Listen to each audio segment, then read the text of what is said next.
နီးပြကဒဏ်ရာရထားတဲ့ညာဘက်လက်ကိုနောက်ဆုံးအချိန်ကြာမှသုံးဖို့မှားထားခဲ့ပေမဲ့အီဘိုကတော့ပွဲပြတ်စားတာနဲ့မရှိပါစီတိုးဝင်သွားပါတယ်အဲ့နောက်အပြင်းနဲ့ညာလက်သီးတွေနဲ့ဘော်ဒီကို၃ချက်စတိုက်ထိုးလိုက်တော့မရှိပါလဲကြမတော့အောင်တောက်ခံထားရပါတယ်အီဘိုကလည်းသူ့ရဲ့ညာဘက်လက်အခြေအနေမဟန်တော့တာကြောင့်အမြန်အဆုံးသတ်ဖို့လုပ်ပေမဲ့မရှိပါကအရှုံးမခံနိုင်မှုဆိုပြီးဖတ်လာခဲ့ပါတယ်ရုံထွက်လို့မရအောင်တင်းတင်းကြပ်ကြပ်ချုပ်ထားတာကြောင့်အီဘိုလည်းမရှိပါရဲ့နံရိုးတွေကိုစတိုက်ထိုးတဲ့အခါပရိသတ်တွေအတွက်အရှိန်မြင့်တက်လာပါတယ်အီဘိုကမလွတ်မချင်းနံရိုးတွေကျိုးနိုင်လောက်တဲ့ပြင်းအားနဲ့စတိုက်ထိုးနေခဲ့တဲ့အခါမှာတော့မရှိပါလည်းတောင်းမခံနိုင်တော့ပဲလွန့်ထွက်သွားပါတယ်အကာအကွယ်လွတ်သွားတာကြောင့်အီဘိုရှစ်တက်သွားခဲ့ပြီးမရှိပါရဲ့ကောင်နာကိုရှောင်လိုက်ကပစ်လက်သည်ပစ်ထိုးပေးလိုက်ပါတယ်တတိလွန်းနေတဲ့အချိန်မှာပဲနောက်ထပ်ဒဲလက်သီးကိုစားသုံးလိုက်ရတဲ့အခါမှာတော့မရှိပါလဲကျသွားခဲ့ပြီးခုမီကတော့မျက်ရည်တွေဝဲနေခဲ့ပါတယ်။အီဘိုကသူ့ရဲ့ညာလက်တန်ရာကြောင့်စက်မထုတ်နိုင်တော့တာမို့မရှိပါပြန်ထမလာပါနဲ့ဆိုပြီးဆူတောင်းနေရပါတယ်။မရှိပါကလည်းသူရှုံးလို့မရဘူးဆိုတဲ့စိတ်ဓာတ်နဲ့ရုန်းကန်နေရင်အီဘိုစီလဲဘက်ထောက်လာနေပြီးနောက်ဆုံးမှတော့တကယ်မောက်သွားခဲ့ပါတယ်။အလုံးနဲ့ပွဲပြီးသွားခဲ့ပြီးဂျပန်အရှေ့ပိုင်းရဲ့ရူကီချန်ပီယံကိုအီဘိုကသိမ်းမိုက်သွားနိုင်ခဲ့ပါတယ်။နီးပြတို့ရောတာခါမူရာတို့ရောအီဘိုအတွက်ဝမ်းသာနေကြပေမဲ့အဲအချိန်တတိပြန်ရလာတဲ့မရှိပါက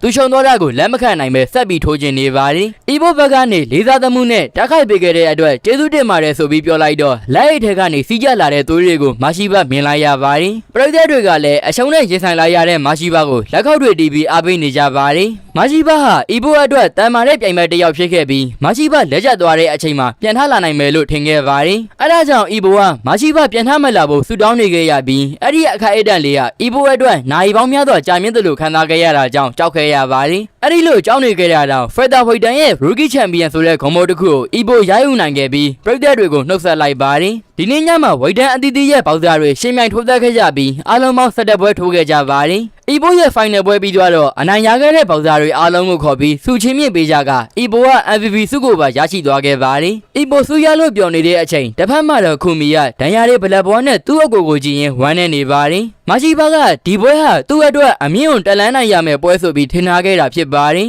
အီဘိုရဲ့ထိုးချက်တွေအလုံးတွေကမှဒဏ်ရာရထားတဲ့ညာဘက်လက်သီးရဲ့နောက်ဆုံးထိုးချက်ဟာမရှိပါအတွက်အနာကျင်ဆုံးဖြစ်ခဲ့ပါတယ်။သူဖျက်ဆီးဖို့ကြိုးစားခဲ့တဲ့အီဘိုရဲ့လက်သီးတွေကသူ့ကိုပြန်ပြီးဖျက်ဆီးခဲ့ပေမဲ့အီဘိုကတရားတဲ့နီလန်းနဲ့ပဲအနိုင်ယူခဲ့တာပါ။မရှိပါကလည်းဘောက်စင်းမှာတရားမျှတမှုကအကောင်ဆုံးဆိုတာလက်ခံသွားခဲ့ပြီးဘောက်စင်းထိုးရက်ကိုမရက်တိုက်ညင်ကြောင်းခုမီကိုပြောပါတယ်။ခုမီကလည်းသူ့အကိုကိုစိတ်ပူပေမဲ့အကိုဖြစ်သူရဲ့ဆုံးဖြတ်ချက်ကိုလေးစားတာကြောင့်နောက်တစ်ချိန်ကြိုးစားဖို့အပိစကားပြောလိုက်ရပါတယ်။ခီမူရာတို့ကအီဘို MVP ရသွားတာကိုမယုံကြည်နိုင်ဖြစ်ရကြောင်းပြောနေကြခြင်းအာအိုခီကသူတို့တွေအလောင်းအစားလှုပ်ထားတာကိုသတိရသွားပါတယ်အာအိုခီကမတတ်တာလို့အီဘိုဘက်ကနေလောင်းခဲ့ပေမဲ့အခုတော့အနိုင်ရသွားလို့ပြောနေပြီးတာခါမူရာကသတိမေ့သွားအောင်တိတ်ပေးလိုက်ပါတယ်အီဘိုနဲ့တိုက်ခိုက်ခဲ့တဲ့ပြိုင်ဘက်တွေအားလုံးကတယောက်တစ်မျိုးစီနဲ့တမ်းမာကြပြီးမီယတာနဲ့တော့ထိုးခွင့်မရလိုက်ပါဘူးဒါပေမဲ့အီဘိုကဒီပွဲမှာသူစူးစမ်းခဲ့တာတွေကိုမီယာတက်ဂုံယူလိုက်မဲ့ဆိုပြီးတွေးထားပါတယ်။ဒိုင်နမိုက်လက်သေးတွေနဲ့ဖရဒါဝိတ်တန်ကိုတိမ်မိုက်ခဲ့တဲ့အီဘိုအကြောင်းမဂဇင်းထဲမှာပါလာတာကြောင့်မီယာတက်လည်းတီးပြီးလောက်ပြီးဖြစ်ပါတယ်။ဂျပန်အရှေ့ပိုင်းရဲ့ရူကီချန်ပီယံဖြစ်သွားတဲ့အီဘိုဦးမဲသဝါတို့ကလည်းဂုံယူကြောင်းပြောပါတယ်။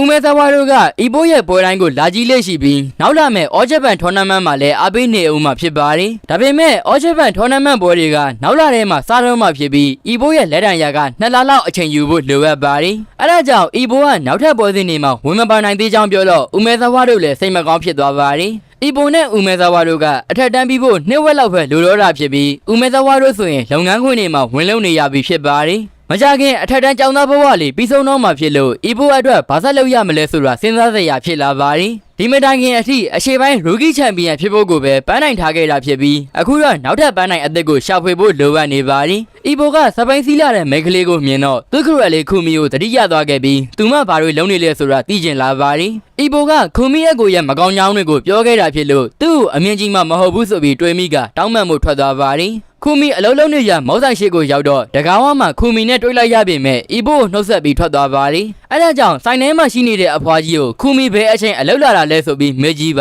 တယ်တကယ်တော့ခုမီကသူ့အကိုရဲ့အလုံးယုံမှာအတွင်းရေးမှုလောက်ရမှာဖြစ်လို့ဒီအလုံးကနေဒီနေ့ပဲထွက်သွားတာဖြစ်ပါတယ်အီဘိုလည်းခုမီထွက်သွားပြီဆိုတာသိလိုက်ရတော့ဝယ်စားနေကြပမုတ်တွေတောင်သူ့အတွက်အရသာမရှိတော့ပဲနေဝင်နာကိုကြည်ရင်ကြေကွဲနေရပါတယ်တစ်ဖက်မှာတော့အမောင်အတိကျနေတဲ့အခန်းထဲမှာအီဘိုနဲ့မရှိပါတို့ရဲ့ပွဲစဉ်ကိုကြည့်ရှုနေတဲ့အမည်မသိလူတွေရောက်ရှိနေပါတယ်အဲ့ဒီလူကသူနဲ့ရှင်ထိုးနိုင်မဲ့သူကိုတွေးပြီးဆိုပြီးအီဘိုနဲ့ရှင်ထိုးရဖို့အတွက်စိတ်တွေလှုပ်ရှားနေခဲ့ပါတယ် အဲ့နောက်ဘောက်စင်းချင်းတစ်ခုမှနီးပြကဆန်နိုဆိုတဲ့ဘောက်စားတစ်ယောက်ကိုရှာနေပါတယ်ဆန်နိုဆိုသူကတော့ခုနတုန်းကအီဘိုနဲ့ထိုးရဖို့အတွက်စိတ်လှုပ်ရှားနေတဲ့သူဖြစ်ပြီးအီဘိုရဲ့ထိုးပွဲတွေကိုအဆက်မပြတ်ကြည့်နေခဲ့ပါတယ်အီဘိုနဲ့ထိုးရဖို့အတွက်အော်ဂျပန်ထော်နာမန့်ပွဲစဉ်ကိုစောင့်မျှော်နေတဲ့သူဖြစ်ပြီးနီးပြကဒီပွဲစဉ်မှာအီဘိုဝင်ထိုးမှမဟုတ်ကြောင်းပြောပြလိုက်ပါတယ်အခါမှာတော့အိုဆာကာသားလေးဆန်တို့ကဒါကိုလက်မခံပဲအီဘိုရှိရဲ့တိုကျိုမျိုးစီချက်ချင်းထွက်သွားခဲ့ပါတယ်အီဘိုကျင်သွားတဲ့အခါသူ့ကိုစောင့်နေတဲ့ဆန်တို့ကိုတွေ့လိုက်ရပေမဲ့ဆန်တို့ဘာတူလဲဆိုတာကိုတော့အီဘိုမသိပါဘူးဆန်တို့ကသူဟာဂျပန်အနောက်ပိုင်းရဲ့ရူကီချန်ပီယံဖြစ်ကြောင်းမိတ်ဆက်လိုက်တော့အော်ခီတို့လည်းသိသွားပါ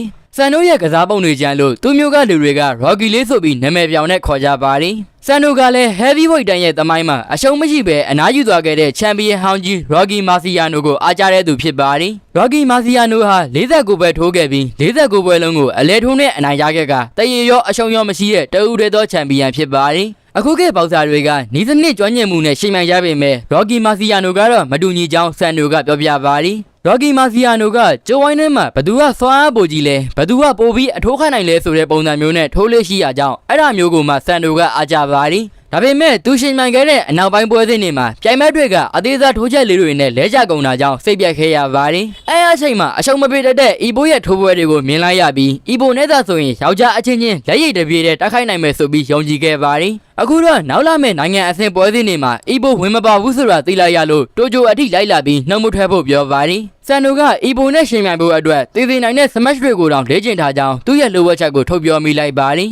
smash ဆိုတာ၄ပုံ၃ပုံပင်လက်တီကိုပြောတာဖြစ်ကြောင်းခီမူရာကပြောတော့ဆန်နိုလည်းသူ့လိုဝက်ချက်ကိုဘယ်သူမှပြန်မပြောဖို့တောင်းဆိုပါတယ်ဆန်နိုကအီဘိုကိုပြိုင်ပွဲမှာဝင်ပါဖို့အိုဆာကာကနေတိုကျိုထိတက်လာပြီးတွန်းအားပေးနေပေမဲ့ခီမူရာတို့ကလက်တိုင်ရအတွက်အနားယူဖို့လိုအပ်ကြောင်းပြောပါတယ်အဲ့အချိန်အီဘိုကအပြေးလေးချင်းမှုထွက်လာခဲ့ပြီးဆန်နိုကလည်းအီဘိုနဲ့ဓာတ်ရှင်းတွေရှင်ပြေးဖို့လုပ်ပါတယ်ဒါပေမဲ့အီဘိုကတော့ဓာတ်ရှင်းနဲ့ကြောက်ကင်းတွေကိုတလက်စီလုံးနေတာဖြစ်ကြောင်းပြောပါတယ်အီဘိုကလက်တိုင်ရကြောင်းအမြန်နှုံးပိုင်းကိုဦးစားပေးပြီးလေ့ကျင့်ခဲ့တာမို့အရင်ကထပ်ပိုပြီးမြန်လာပါတယ်အဲ့ဒီအမြန်နှုံးကိုတော့ဆန်နိုကအမိလိုက်နိုင်တာကြောင့်ပုံမှန်လေ့ကျင့်ခန်းလုပ်တဲ့သူဆိုတာသိလိုက်ပါတယ်အဲ့နောက်မှာတော့အီဘိုပြိုင်ပွဲမှာမပါတော့ဘူးဆိုတာဆုံးဖြတ်ချက်တရားနေတာကြောင့်ဆန်နိုကလည်းအီဘိုကိုတွန်းအားမပေးတော့ပါဘူးအီဘိုရဲ့အမြင်မှာဆန်နိုကဘောက်စင်းကိုချင်းမြိုင်လို့ပြီးသူနဲ့တိုက်ခိုက်ရဖို့အမှန်တကယ်မျှော်လင့်နေတာဖြစ်ပါတယ်။အီဘိုကဘာကြောင့်ဘောက်စင်းစားထိုးဖြစ်တာလဲဆိုပြီးမေးတော့ဆန်နိုကသူ့ကိုလမ်းဘေးလူမိုက်တို့ရဲ့လွှမ်းမိုးမှုကြောင့်ဘောက်စင်းထိုးတဲ့ကောင်ဆိုပြီးထင်နေရင်လုံးဝမကြိုက်ကြောင်းပြောပါတယ်။ဘောက်စင်းဘာလို့ဝါသနာပါလဲဆိုတာမရှင်းပြတတ်ပေမဲ့ဘောက်စင်းကိုချင်းမြတ်လို့ပြီးကျိုးဝိုင်းတွေကတန်မာပါတယ်ဆိုတဲ့လူတွေနဲ့တိုက်ခိုက်ချင်တာဟာဆန်နိုရဲ့အကြောင်းပြချက်ဖြစ်ပါတယ်။အကောင်းတဲ့ပြိုင်ပွဲတွေကိုပြင်းထန်တဲ့လက်သီးတွေနဲ့ရှင်ဖိုက်ရှင်ပြီ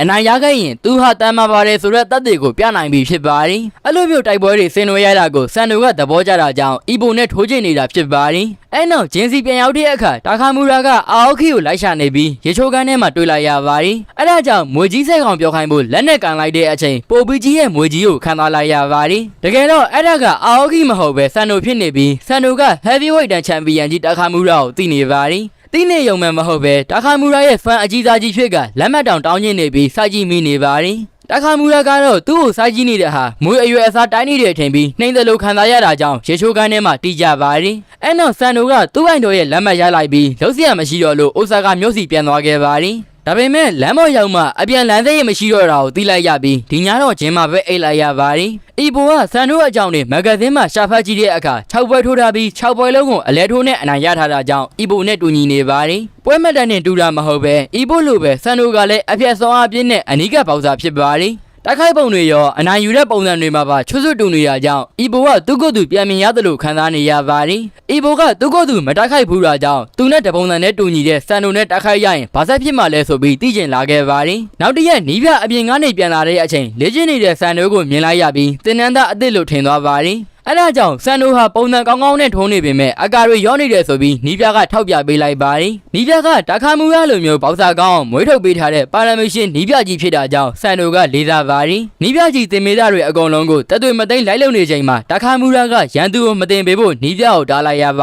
ါတယ်။နီးပြကဆန်နိုဟာအနောက်ပိုင်းရဲ့ချန်ပီယံဆိုတာသိသွားတော့ဒီကိုရောက်လာရတဲ့ရည်ရွယ်ချက်ကိုလည်းမမေ့ဘဲနဲ့သိလိုက်ပါတယ်။အရှေ့ပိုင်းချန်ပီယံကြီးအီဘိုရဲ့လက်သီးတံရကပြင်းထန်တာကြောင့်ဒီအချိန်မှာတေချာခရီးမဆိုင်လာပေါင်းများစွာအချိန်ကြာသွားနိုင်ပါတယ်။အဲ့ဒါကြောင့်နောက်လာမယ့်ဂျပန်ပွဲစဉ်တွေကိုဝင်ပြိုင်ခွင့်မပေးနိုင်သေးကြောင်းနီးပြကရှင်းပြလိုက်ပြီးဆန်နိုကိုအပြန်လမ်းစရိတ်ပေးလိုက်ပါတယ်။အဲ့နောက်နီးပြနဲ့မန်နေဂျာယာဂီတို့ကထိုင်းမဲ့သွားပြီးပွဲရှာဖို့စီစဉ်ပါတယ်။ ဂျပန် heavyweight တန်းထဲမှာတာခါမူရာနဲ့ရှင်မိုင်ရဲတဲ့သူမရှိတော့တာကြောင့်ထိုင်းမကပေါက်စားတွေနဲ့ပွဲတည်ဖို့သွားမှာဖြစ်ပါတယ်ဒီအကြောင်းတာခါမူရာသိလိုက်ရတော့ထိုင်းသားစားဖို့အတွက်အစံထိုးလေ့ကျင့်ခြင်းပင်မဲ့အာအိုခိနဲ့ခေမူရာတို့ကသူနဲ့အစံမထိုးရဲဘက်ဖြစ်နေပါတယ်ဒီချိန်မှာ heavyweight တန်းဝင်တာတာခါမူရာတယောက်တည်းပဲရှိပြီးအာအိုခိတို့က lightweight တန်းမှာပဲရှိပါသေးတယ်အဲဒါကြောင့်ရှင်မထိုးရကြပေမဲ့ fighter weight တန်းမဲ့ရှိသေးတဲ့ဆန်တို့ကသူကူညီပေးမဲ့ဆိုပြီးပြောပါတယ်သူ့ရဲ့အိုင်တော်ကြီးနဲ့လက်ရည်ဆန်းဝင်ရတာသူ့အတွက်အခွင့်အရေးပဲဆိုပြီးစကားပြောကောင်းတာကြောင့်တာခါမူရာကလည်းလက်ခံပေးလိုက်ပါတယ်အာဟောခိတို့ကတော့နီးပြမရှိတော့အပြင်လူကိုထိခိုက်အောင်မလုံးမိစေချင်တာကြောင့်တာခါမူရာနဲ့တချီပဲကစားခိုင်းပါတယ်ခေမူရာကတာခါမူရာကိုစန်တို့ရှင်နိုင်မဲ့နီလန်းမရှိဘူးဆိုပြီးပြောပြီးနောက်အာဟောခိကပွဲဆက်ခေါင်းလောင်းတဲ့ပေးလိုက်ပါတယ်တာခါမူရာရဲ့ကိုနေဟန်ထမ်းမရင်ဆန်တို့အတွက်ချင်းချောင်းမှုတွေထင်ဟန်နေပြီးရှစ်တို့ဖို့လုပ်ပေမဲ့ဂျန်နဲ့အထိုးခံလိုက်ရပါတယ်တခါမူရရဲ့ဂျက်ထိုးချက်ပြင်းနေအပြင်ဆန်နိုကထိအောင်မထိုးနိုင်ပဲဖြစ်နေပါသည်ဆန်နိုကအတီပေါက်ကျုံးနေရကြောင်းအာအိုခိစိတ်ပူနေပြီးခေမူရာကတော့ပြဿနာမရှိကြောင်းပြောပါသည်တပွဲလုံးမှာတခါမူရာကအသာသီးရထားပြီးဆန်နိုရဲ့လက်သီးချက်ကိုလည်းရှောင်နိုင်လိုက်ပေမဲ့တထောင်နဲ့ထိသွားတာကြောင့်နှာခေါင်းသွေးထွက်သွားပါသည်အဲဒါကြောင့်တထောင်နဲ့ထိသွားလာမို့သတိထားဖို့တခါမူရာကပြောတဲ့အခါဆန်နိုကတမင်လောက်တာဖြစ်ကြောင်းပြောပါသည်တခါမူရာလည်းစိတ်တို့သွားတာကြောင့်ဆန်နိုမျက်နှာကိုရှက်တီးပေးနေခဲ့ပြီးဆန်နိုဆိုတဲ့ကောင်ကလည်းမနိုင်မှန်းသိရင်တော့အကြံပဒံတိုက်ခိုက်ခြင်းတဲ့လူမျိုးဖြစ်ပါသည်အဲ့နောက်သူ့ရဲ့လိုဝက်တိုက်ခွက်ကိုထုတ်သုံးလာပြီးခံမရခတ်တဲ့ကိုနေဟန်ထားနဲ့ပစ်လက်သီးထိုးလိုက်တာကြောင့်တခါမူရာကိုထိသွားပါတယ်ဒီအချိန်မှာတော့တခါမူရာလည်းတိတ်ခတ်အထိကိမခံတော့ပဲရိုင်းသွားတဲ့ခန္ဓာကိုယ်ကိုပြန်ထိန်းလိုက်ပြီးအာပြင်းနဲ့လက်သီးတစ်ချက်ကျွေးလိုက်ပါတယ်မောက်သွားတဲ့ဆန်တို့ကိုအာအိုခိတို့လည်းစိတ်ပူသွားကြပြီးတခါမူရာလိုလူမျိုးကိုတောင်တစ်ချက်ထိအောင်ထိုးနိုင်ခဲ့လို့မဆိုဘူးဆိုပြီးပြောပါတယ်ဒီပွဲမှာအီဘိုတီးလိုက်ရတာကတော့ဆန်တို့အတွက်ဝိတ်တန်းတွေအဆင့်တွေကအရင်မပါပဲတန်မာတဲ့လူတွေနဲ့တိုက်ခိုက်ရှင်လို့ကိုဘောင်းစင်းထိုးနေတာဖြစ်ပါတယ်အဲနောက်မှာတော့ဆန်တို့ကသူ့စီရအတွက်လက်ဆောင်တွေဝယ်သွားပြီးအိမ်ပြန်ဖို့လုပ်တဲ့အခါအီဘိုတို့ကယထာဘူးရာအထိလိုက်ဖို့ပေးပါတယ်ဆန်တို့ကနောက်ဆုံးအနေနဲ့အီဘိုကိုဒဲဒဲချင်းရင်အိုဆာကာမှာစောင့်နေမယ်လို့ပြောသွားခဲ့ပါတယ်နိုင်ငံအဆင့်ဘောင်းစင်ပွဲစဉ်တွေကိုအရှေ့ပိုင်းနဲ့အနောက်ပိုင်းမှာအလဲကျကျင်းပပေးတာဖြစ်ပြီးဒီနေ့တော့အိုဆာကာမှာကျင်းပမှာဖြစ်ပါတယ်ဆန်တို့ရဲ့ဘောင်းစင်အပေါ်မြန်နိုတဲ့စိတ်ကကြောက်ဖို့ကောင်းပေမဲ့အီဘိုကလည်းဘောင်းစင်ကိုမြန်နိုတဲ့အင်နိုဆန်ဘွိုင်းလေးဖြစ်ပါတယ်ဒီလိုမျိုးဘောင်းစင်အပေါ်မြန်နိုတဲ့နေရာမှာဘယ်သူမှမရှောင်နေတာကြောင့်အီဘိုကလည်းဆန်တို့နဲ့တိုက်ခိုက်ချင်ပါတယ်ဆန်တို့ကတခါမူရနဲ့တိုက်ခိုက်ရင်သူ့လိုဝက်လက်နက်ဖြစ်တဲ့ပစ်လက်သေးကိုသုံးခဲ့တာကြောင့်ချုံဝင်းချက်တွေကိုမြင်ခဲ့ရပါတယ်ပထမအချမ်းနဲ့တင်သူ့ပြိုင်ဘက်ကိုအမောင်မသိမ့်နိုင်ရင်ကောင်းတာအထိုးခံရနိုင်တဲ့အန္တရာယ်ရှိနေပြီးဒီအချက်ကိုပြင်ဆင်ဖို့တွေးထားပါတယ်အဲနောက်မှာတော့အိမ်ရောက်ခါနီးမှာဝယ်လာတဲ့လက်ဆောင်အိတ်တွေမေ့ကြံခဲ့တာကိုသတိရလိုက်ပါတယ်